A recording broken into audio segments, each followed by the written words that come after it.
Hello, everybody. We're the Geeks and the Degenerates, and we're off from the Wizard of Oz and into the land of Harry Potter and the Order of the Phoenix. I am Enzo. This is my forever co-host Jum, and continuing our fantasy lineup with Harry Potter. I will say right off the bat, I do like how this movie is structured, and its three-arc way of telling the story. One being Harry is in trouble because he uses magic outside of Hogwarts and is brought to trial to determine whether he's going to be expelled from. Expelled. Yeah. Which kind of opens up where there's this whole conspiracy. Well, a conspiracy. It's already proven that the Minister of Magic doesn't know that Voldemort's back. Yeah, they think Dumbledore's a liar. They think Harry's a liar, and Dumbledore's just this fearmonger telling him like horrible lies that the Dark Lord is back, and nobody wants to acknowledge that. It's like if the world's worst dictator came back to life, and you're just like, I don't want to believe it. I have every right to don't want to believe it. I do like in the first act we get to see how the world of magic works outside of Hogwarts, like the politicians and stuff, and just see the nitty gritty.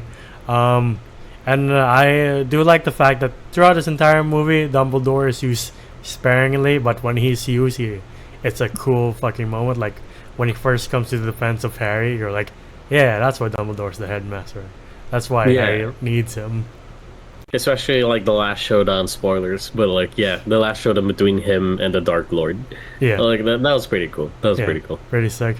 And then we get to the second act, which is Harry and the rise of the new Order of the Phoenix, with like Neville and the other his other classmates, and like you get introduced to Umbridge in the second act. Oh, okay. I thought you were gonna talk about his love interest. Oh no, he has a love interest with the voice actors for Caitlin from Arcane, I believe. Yep. Cho Chang. Yeah, and she's Scottish. Exactly. But yeah, Harry takes it upon himself to build this new Order of the Phoenix, since the old order, which includes his parents, was hunted down and like tortured, like Neville's poor parents. Like that, you don't really get to see. You hear what happened, and then you're like, yeah, you're kind of like, I kind of want to see that, and then you just have to look at the internet. You don't. No, you don't. Like how much of. Yeah, I thought they put up a fight at least, and then I saw it on the internet. I'm like, oh, they were just ambushed and tortured to death. They got Zero Dark 30'd by the Death Eaters. Yeah, yeah. Before I saw it on the internet, I just thought I was like, oh, it's a Last Stand kind of thing, and then you just read about it. You're like, oh no. It's like, oh god. That's why I was like, I want to see them fight to the death. Oh no, never mind. No, you don't. But yeah, Umbridge. Like, it's funny that this movie came out in 2007, and I was in that classroom of ours with a very strict teacher. So no, you weren't? Yes, I was. 2007? Yeah, that was my first year there. Really? And then I just came? Yeah, I think you came in like 2 years later. So you were stuck there for 2 years? Yeah, unfortunately. Oh, my bad. So yeah, I can very much relate to, like, this movie came out at the right time. I was like, yep, can relate to people like Umbridge. My bad, man. I didn't know. I was just wondering. I was like, "Oh, cool, we became classmates at one point." But yeah, Umbridge is simply the worst. Like, she is the Ministry's like right hand in terms of education. Oh, lordy, yeah. Oh, I don't know what kind of school she went to, but Jesus Christ. Yeah. But yeah, she has this whole facade that she's a sweet old lady. Everything's pink and pretty. Yeah. But, like. This is the point where I was just like, yo, do you guys got like children's rights in the wizard world? I mean, you're dealing in Hogwarts. They're constantly in danger. In danger. Yeah. They're well, I can't speak. The Order of the Phoenix is really being I was put gonna to say fire. ogres. I was gonna say ogres in bathrooms, snakes underneath the sewers, big ass spiders in the forest grounds alone. You're like, no, thank you. I don't want to deal with that shit. Yeah, and now you have horrible principals who put a curse on you and like makes you like write on a pen that scratches you, like puts a scar on your hand. I'm like, yeah, The worst really, of the I worst. don't think. Yeah, I don't think the Wizarding world has like children's rights movements or anything like that. I don't think so. This is also the movie that introduces Luna Lovegood as a Yes. character. Like I know most people as kids who had a crush on Hermione. Like Luna Lovegood as a kid was my like go-to Harry Potter girl. I was like, yes, I like this person. Yeah. You like the weird ones, so I'm like, yeah. And like I like the fact that she also joins the new Order of the Phoenix. I do like the second act where they all train in secret, and hide against Umbridge, who is like constantly like writing up these rules in Hogwarts. Like you shouldn't, there should be no secret orders here, or like no fireworks in the hallway. Like no sense of like color in her life. Just I'm the Ministry's hand, and like I am a government official, just trying to force my way of being like, no, the Dark Lord's not back. What are you talking about? What bullshit is this? I mean, not bullshit, but like, what There is ridiculousness? no war in Bossing Say. Yeah, essentially. Um, like all the meantime, Harry just has to deal with the fact that he's still dealing with the trauma he went through in the Goblet of Fire when he did confront the Dark Lord, was almost killed by the Dark Lord, and you're like, how is this boy supposed to prepare for such a powerful foe? And the Order of the Phoenix helps him get those steps in. You also see how much of a connection he builds up with Sirius Black. You're back. Yeah. Yeah. Like watching this movie like after so long, I was like, he doesn't make it out, right? I was talking to myself, being like, he doesn't make it out at some point. Yeah. Like he has to sacrifice himself. I just didn't know it was like this second movie that he'll be in, Yeah, where exactly. he is like a father figure. Because Yeah. like the first movie we saw him in, he was a little bit Crazy. like cuckoo because Yeah. he just came out of prison. Yeah. And the second one, he would just make a cameo and be like, hi, Harry, I'm still in hiding. And you're like, oh, okay. I guess we'll see you soon. And then here, he's like I should have seen the dead flags as a kid, but I just didn't know better when he was like, don't worry, Harry, soon we'll be a family. Now I'm just like, oh, God, it's this movie, isn't it? Oh, shit. Yeah, because we get introduced to his cousin, his very deranged cousin. Yeah. Bellatrix, played by Hannah Bonham Carter, Tim Burton's wife. And like I just like again, when Dumbledore is used here, it's used like in such a cool manner. Like when the teacher's fired and he just comes through the door and is like, no, you're not fired, you can stay. And I'm like, oh yeah, Dumbledore's fucking cool. Also, when the Ministry comes to arrest him, Dumbledore's like, I'm not going down quietly. What you talking about? And he just disappears. Even that one guy's just like, you have to admit, Dumbledore's fucking cool. The guy's just like, okay. Like the man stands on business. You kind of give him that, and I just love the. It's just that like when Umbridge was already kind of on their case, Yeah. and they were like, hey, we got a secret weapon. Where is it? In the woods. Just follow us. Don't worry, we'll show it to you. We surrender. You know. Yeah. It also showed how bad she was as a person, because like Harry wouldn't spill the beans. She's about to use the same curse that Neville's parents got, the torture curse. I'm like, Jesus The Christ. crucial. Yeah. Was it crucial? Yeah. Yeah. I was like, I guess this is like the equivalent of like her like rolling up her sleeves. You're like, if you don't give me fucking answers, I'll beat the shit out of you. You're like, oh, Jesus Christ, woman, how far will you go? Yeah, it's the point where she grabs the arm and lifts you like 2 inches off the ground. Sorry, I'm projecting. Projecting. I was about to say, I know your experience with our favorite teacher. But yeah, I do like how she gets taken away for a bit. But I did continue this series after this video. I watched this video for this review because I'm like, what the fuck happens again after the end of this movie? So I finished the entire Harry Potter series in like 2 days. She goes back. Yeah, she does. I like the fact that all the cameos in the Harry Potter universe are not forced. It's not like, remember me. It's just like, it feels like organic. Like, oh yeah, she's still part of this universe. She didn't die. She's still here. Yeah.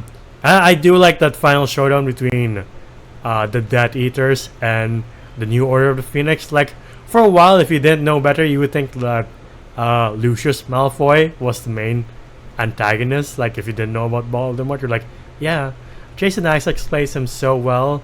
Like you're like, Yeah. you should be a main antagonist somewhere down the line. You're in Star Wars. You're the Inquisitor, and you're great in season one. Yeah, I would have like enjoyed it if he was like somewhat of a Darth Vader type. Yeah, Like, yeah, sure, we have like we have Palpatine, but yeah, we have Darth Vader who comes in, yeah. and that could have been Lucius Malfoy. Yeah. I do love it when Sirius comes back and he's like, "Get your hands get your hands out of my godson." And he just Yeah. decks him, and I was like, "Oh, Sirius Black is cool." And then, fucking For a solid 15 seconds. yeah, fucking Bellatrix, Bellatrix goes Avada Kedavra, and I was like, "All right, it is this movie." Shit. I hate that. Yeah, I was just like, wow, that was short lived. Right? But not gonna lie, the filmmakers here did a pretty good job kind of showing that the amount of weight it had on Harry, where he was like, I finally have a parent, Yeah. and it gets taken away. I was just like, ah, god damn it. Yeah, and throughout this whole movie, Harry can see what Voldemort's seeing. Like you're like, as Voldemort and Harry won. Like hindsight, you're like, oh, I think I know why you can see what Voldemort's seeing. But back then, I was like, is Harry turning to the dark side? Like when he's chasing Bellatrix down, I'm like, damn, Harry's very close to becoming Voldemort himself. Yeah, somewhat, and then he gets possessed. Yeah. And as you mentioned earlier in this video, that showdown between Dumbledore and Voldemort is I forgot how sick it was until I saw it again. I was like, fuck, Jesus Christ. It's a shame they never clash wands again in this entire series after this. It is a shame that they do underutilize Dumbledore in general, like where like later on to the movies where he saves Harry from like those crawling things from the sea. Yeah. And there's just a ring of fire, and that's him on like 2% health. Yeah. Like just imagine him at his 100%. Yeah. I just love it when he just comes through the portal and it's like, you should have come here tonight, Tom. And then Voldemort's like, well, you're not. This is the last time you'll see me because you're gonna die tonight. And they just duke it out. And you see, like at some point, you're like, I think Dumbledore's gonna beat this man. I really do. Man really had to die to give Harry that plot. Yeah, exactly. Like if Dumbledore were still alive, I'm sure he could single-handedly have won the Deathly Hallows battle at Hogwarts. I'm like, hot take. I feel like if Dumbledore just didn't become like the headmaster, he could have just like gone on a manhunt. Yeah. You know, again, zero Dark 30th, just find Voldemort and kill him. Yeah. Yeah, just take out his like minions along the way. Speaking of Voldemort, I do love the minister's reaction when he sees not just his face, he's just like, Jesus Christ, holy fuck, fucking back. Yeah. Like he looked like he just shit and pissed himself on the floor. He's just like, I've been wrong my entire life. I am a bad. Resign. Yeah, exactly. I resign. I'm a bad politician. I mean, I know I'm a politician, but Jesus, I fucked up. Like it sets it up the rest of the movies perfectly because this like is the turning point where things do get darker. Like as I said, I did finish this series out of curiosity because I was like, it's been like almost 20 years since I've seen these movies. I need to know what happens next. But yeah, I do love revisiting these movies. It is a trip watching them again because I saw them maybe once or twice as a kid, and then there's a big gap in my life where I didn't rewatch them. So now watching them again, I'm like, I remember these fond memories. Watching them almost every year. Anything to add before we wrap this up? No. All right. What would you rate Harry Potter and the Order of the Phoenix? Okay, not gonna, as a movie in of itself, it is pretty good. Like, I do love seeing Harry, Hermione, Ron, and like everybody just grow up with us. Yeah. The movie does, like the series does get more mature as it goes along. Yeah. And we're getting a little bit more of the wizarding world where we have those horses that you can't see unless you've seen somebody die in front of you. Yeah. Or was this like a little bit more on like how not Death Eaters, Dementors can just travel into the real human world and it just like almost murking not Neville, Dudley. Dudley, yeah. Yeah, I don't know. I like it when the wizarding world kind of bleeds into the human world, and just like we get a little bit of glimpse of that. Yeah. But other than that, though, yeah, it is a 7 out of 10 for me. Again, this is where we're seeing like the potential of how badass Dumbledore is, Yeah. and like just seeing how more and more solidified the whole Dark Lord thing is starting to become. Yeah. Yeah, minus of course the Goblet of Fire, where yeah he does pretty much come back, Yeah. and we see him in physical form. But here is just like he's still somewhat of an entity Yeah. until the Ministry of Magic just finally sees it. Like, oh fuck, he's still around. Yeah. He's Yeah. back. But yeah, but I will say though, I did not watch the movie for this review. I have to admit that because for certain controversy, I will not be supporting. Yeah, that's understandable. I think it should be said here that next year is the TV series premiere, and I understand I will not do content on that. Because, yeah. Here is entirely out of nostalgia. We loved the Harry Potter series, but after what is happening and who Real world. real world and how she stands things, I'm sorry, I'm out. Yeah, she who shall not be named. How she handles like her Ironically. views. Yeah, exactly. Yeah. Like you see the commentary here on like political abuse and like tyrannical governments and like all those horrible views in life, and then you see her X account, you're like, huh. Plot twist is Voldemort was It is was her. self-insert. Yeah, exactly. And you thought it was Harry's mom, but no, it's turns out to be Voldemort. You're like, oh, what a plot twist. Can't say I like it. You know, maybe that's why Harry's mom died off. You know, he's just, her political views would have been a little bit off. Oh god. Oh god. Yeah, we can't be around those muggles. I'm like, whoa. But yeah, 7 out of 10. I wish they utilized Dumbledore more. I never read the book, so I wouldn't know if that really is how it went down in the books. What I do like this movie, again, structure-wise, I do like the fact that it starts out with Harry on trial, and then Harry building the new Order of the Phoenix, and then Harry and the rest of the gang trying to come up with solutions to this big problem that is Voldemort is back, and what the fuck are we going to do about that? Everybody's here, especially the actress for Umbridge. Her name escapes me right now, but she is great as playing a person that we absolutely despise as kids. Now looking back, you're like, Jesus Christ, you're doing such a great job. Yeah, at amazing being actress. Yeah.